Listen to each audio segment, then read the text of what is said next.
Pessoal, tudo bem? Hoje eu vim falar sobre os diferentes tipos de gordura e como esses diferentes tipos vão desencadear diferentes processos, ou inflamatórios ou anti-inflamatórios, onde a gordura saturada, que é aquela de origem animal, chamada gordura ruim, tá? Ela está associada a processos inflamatórios, e a gordura insaturada, aquela de origem vegetal, chamada de gordura boa, está associada a processos anti-inflamatórios, tudo bem? Então eu vou passar aqui para uma tela bem estranha, mas eu vou tentar resumir e não deixar muito confuso. Até para isso eu vou usar essa ferramentazinha aqui de lápis, tá? Colocar uma cor preta aqui. Beleza. É o seguinte, pessoal, vamos pensar que essa imagem aqui é uma célula muscular, tudo bem? Aqui é uma célula muscular e aqui é a membrana, ó, membrana plasmática. Só fazer um traço aqui, ó. Daqui para dentro é dentro da célula. Aqui é a parte externa da célula, beleza? Então, deixa eu apagar aqui. Tá? Então vamos lá. Quando eu consumo, primeiro, vou falar sobre os ácidos graxos saturados de origem animal relacionados a processos inflamatórios, tudo bem? SFA, Acid Fatty Saturate, tá bom? Os ácidos graxos saturados. Quando eu consumo esse tipo de alimento, a gente sabe que eles estão intimamente ligados a essa proteína aqui, ó, proteína de diferenciação mieloide 2. Essa proteína de diferenciação mieloide 2, bom, por sua vez, ela está totalmente associada a esse cara aqui, ó, esse receptor. Esse receptor é um receptor inflamatório, Toll-like receptor 4. Como a gente pode ver nessa setinha aqui, ele estimula estresse inflamatório. E é um grande problema, né? Não só esse receptor ele é estimulado pela proteína de diferenciação mieloide 2, como o Toll-like receptor 4 está muito associado, por exemplo, a essas duas proteínas. Vou falar só da proteína de diferenciação mieloide 88, tá? Essa proteína ela está relacionada a dois processos problemáticos. O primeiro é uma ativação direta ao complexo IKKB, que está relacionado aqui, ó, a processos inflamatórios dentro do núcleo, tá vendo? Eu vou voltar aqui. Mas um grandioso é essa ativação aqui, ó. A junusquinase é uma proteína-chave aqui, ó, relacionada tanto à gordura saturada quanto à gordura insaturada, que a gente vai ver daqui a pouco, tá? Só que a junusquinase, o que ela faz? Ela inibe quando a gente está fazendo estudo científico, vendo esse tipo de imagem, ilustração, já é batata, né? Que setinha, pessoal, é estimulação, tá vendo? Setinha, estimulação, olha aqui, ó. E tracinho é inibição. Então, a junusquinase, quando ela está mais acentuada dentro da célula, quando ela está muito ativa, ela inibe esse complexo proteico, essa cascata, que é a cascata do quê? Da insulina. A cascata da PI3K-AKT é a cascata responsável pela translocação do GLUT4. Tem um vídeo aqui no YouTube, né, meu vídeo anterior, que eu falo sobre isso, sobre o GLUT4, que é aquela proteína que fica aqui, ó, no núcleo da célula. É como se aqui tivesse o GLUT4, ó. Vou só relembrando para quem não sabe ou não lembra. Aqui tem um GLUT4, ele fica aqui, ó, nessa parte do núcleo.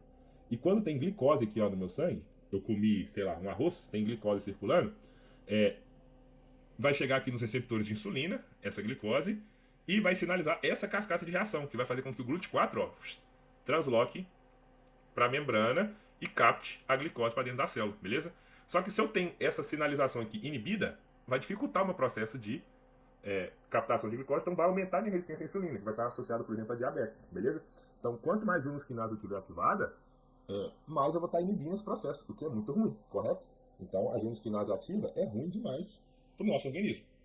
E outro problema da junusquinase é o que? Ela ativa o AP1 dentro da célula, né? Que é uma proteína de ativação de fator de transcrição 1. E só para vocês entenderem, quando eu estou pensando em fatores de transcrição, é um grande problema, porque os fatores de transcrição eles induzem respostas dentro da célula. Fator, pode ser bom ou pode ser ruim, na verdade, os fatores de transcrição. Mas nesse caso, da AP1, do NF-kappa-beta, do IRF3, que são aqui nessa imagem está mostrando alguns fatores de transcrição, tá vendo aqui um DNA? Então, eles estão relacionados aqui, ó, a citocinas inflamatórias. As citocinas inflamatórias, como eu já falei no vídeo anterior, estão associados a os problemas desencadeados como diabetes, colesterol alto, triglicérides alto, pressão arterial alta, consequentemente aumenta o risco cardíaco. Então, os ácidos graxos saturados estão relacionados a esses mecanismos. É bem complicado.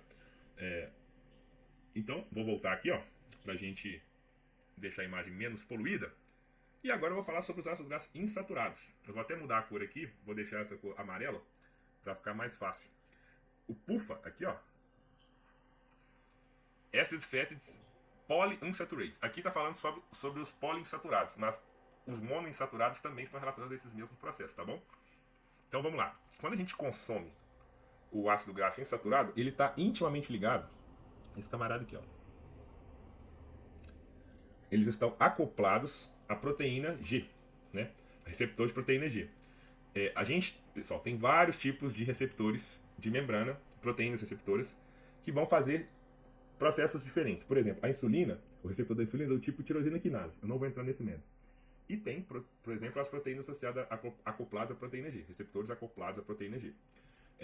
Esse tipo de receptor, ele está muito associado a desencadear processos internos da célula, né? Eles captam sinais extracelulares e vão desencadear respostas dentro da célula. Qual que é o sinal extracelular aqui no caso? O ácido graxo insaturado.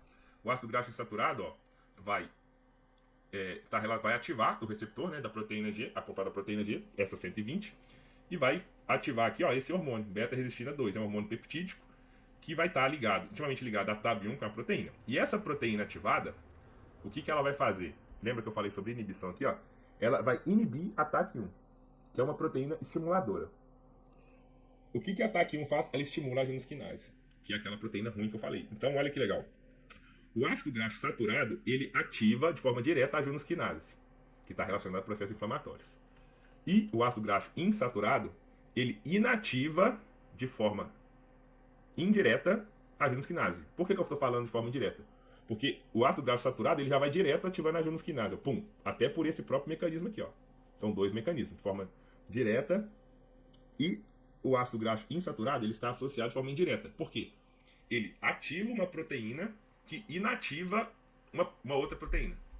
Parece confuso, mas não. É simples aqui, ó. Ácido graxo insaturado.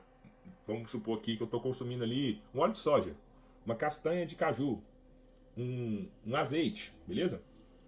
Então, consumir esse tipo de alimento que tem mais ácido graxo insaturado vai fazer com que a TAC1 seja inibida. Eu inibindo a TAC1, eu vou ter menos estimulação da junasquinase. Bem simples, entendeu? Aqui são alguns mecanismos bioquímicos. Agora eu vou falar um mecanismo molecular, por exemplo. Deixa eu só limpar a tela aqui. Deixa eu passar para o lado aqui. Pronto. Aqui, pessoal, eu tenho um mecanismo. Aqui eu tenho um ácido graxo saturado e aqui eu tenho um ácido graxo insaturado. Tudo bem? Aqui é como se fosse uma membrana de uma célula, tá? Repara que não tem dupla ligação no saturado, que é de origem animal. E aqui eu tenho uma dupla ligação no insaturado. Então tá vendo que é uma molécula mais tortinha, né? Aqui pensa que é uma membrana. Aqui é uma membrana celular, bicamada de fosfolipídico. Não sei se vocês vão lembrar disso. Mas eu tenho uma membrana que permite entrada e saída da célula. Materiais, proteínas, seja o que for. Eu tenho que ter uma membrana dentro de cada célula que permite entrada e saída de substâncias. Correto?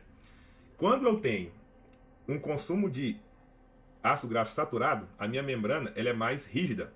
Tá vendo? Porque é reto, não tem dupla ligação. E quando eu tenho um consumo de gorduras insaturadas, eu vou ter uma membrana mais maleável.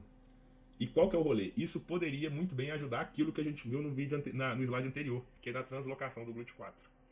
Então, a minha membrana celular, se ela é mais rica em ácidos graxos saturados, ou se ela é mais rica em ácidos graxos insaturados, estaria relacionado, nesse caso, a como o GLUT4 transloca. Então, estaria relacionado a uma melhor resistência à insulina. Se eu consumo muito ácido graxo saturado, minha membrana é mais rígida, menos maleável, portanto, eu tenho uma translocação de GLUT4 mais dificultosa, e isso prejudicaria minha resistência à insulina, a captação de glicose do sangue. E, então, para finalizar, só por curiosidade, sabe o que faz com que a nossa membrana seja mais maleável? Além do consumo de, por exemplo, ômega 3, ômega 6, ômega 9, né, que são gorduras insaturadas, exercício físico. Pois é. Exercício físico, tem muitos estudos, eu vou até trazer em outros posts, né, mostrando como que o exercício físico modulou a membrana e, como consequência, poderia melhorar a resistência à insulina e também o consumo ali de alguns ácidos graxos insaturados. que vai fazer com que desencadeie melhor esse processo de modulação da membrana, tornando-a mais maleável, para ter uma melhor resposta de translocação de GLUT4, por exemplo, melhorar a resistência à insulina. Isso aqui são só alguns fatores, tá? O consumo também, pessoal, agora, só para deixar claro aqui, que eu vou trazer em um outro vídeo. Deixa eu ver. Opa, peraí. Fiz bobeira. Deixa eu ver se vai dar certo. Eu não sei mexer muito bem nisso, não. Quando eu estou pensando no consumo de gordura saturada, vai estar associado ao receptor, lá no fígado, receptor de LDL. Tá? Chama LDL receptor. O LDL é tão importante, o pessoal ainda chama de colesterol ruim, que ele tem um receptor só para ir lá no fígado. E as gorduras saturadas estão muito relacionadas à degradação desse receptor. Vai dificultar o retorno do LDL, que transporta colesterol do sangue para o fígado, por exemplo. Nesse caso, o retorno vai ficar dificultoso. Ou seja, vai aumentar o LDL circulante no sangue. Enquanto as gorduras insaturadas estariam relacionadas a uma melhor sinalização desse receptor. Mas vai ser assunto para um outro vídeo, beleza? Valeu!